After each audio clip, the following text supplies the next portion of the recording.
কর্মকর্তাদের প্রমোদ ভ্রমণের আড়ালেও লুটপাটের কালো ছায়া। বেতনের বাইরে অতিরিক্ত ভ্রমণ বাবদ দৈনিক ভাতা পেতেন কর্মকর্তারা। সাবেক প্রকল্প পরিচালক আব্দুর রহিম ৭ জেলায় ৪৮ দিন ভ্রমণ দেখিয়েছেন। দৈনিক ১,২২৫ টাকা হারে ৬১,৩৭২ টাকা পাওয়ার কথা, কিন্তু তিনি বিল তুলেছেন ৩,৮৭,০০০ টাকা।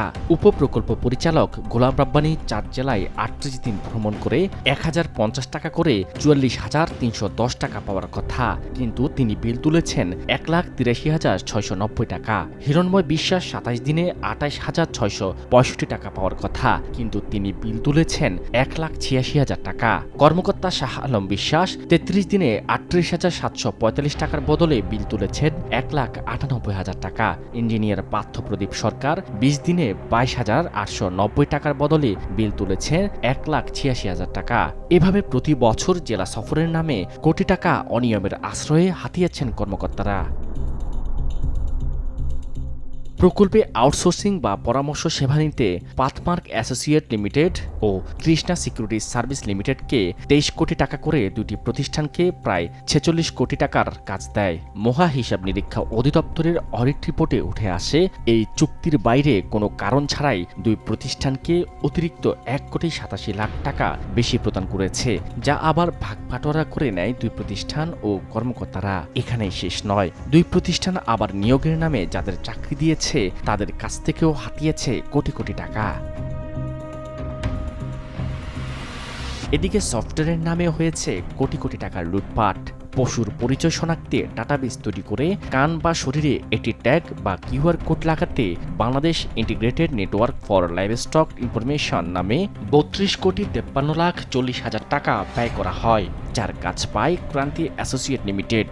বাস্তবতায় দেখা যায় ১৬টি উপজেলায় এটি বাস্তবায়ন হওয়ার কথা থাকলেও বেশ কয়েকটি উপজেলা বলছে এর অস্তিত্ব নেই তাদের উপজেলায়। আমি যতদিন ধরে আছি ২৩ সাল থেকে, এরপর হয়নি। এটা আমাদের এখানে কোনো কিউআর কোড হয়নি।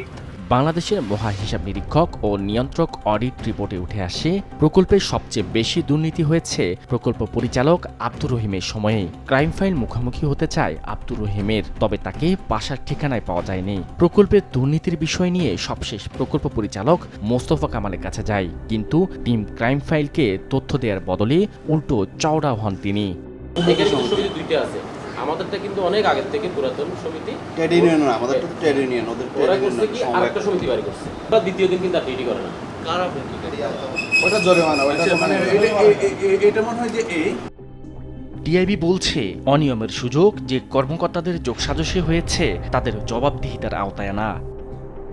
যারা লাভবান হয়েছে এবং অন্যদেরকে যারা ম্যাচিং গ্র্যান্টের নামে সুবিধাটা অর্জন করেছে তাদেরকে লাভবান হওয়ার সুযোগ করে দিয়েছে অবৈধ লেনদেনের মাধ্যমে, রাষ্ট্রীয় অর্থের অপচয়ের মাধ্যমে।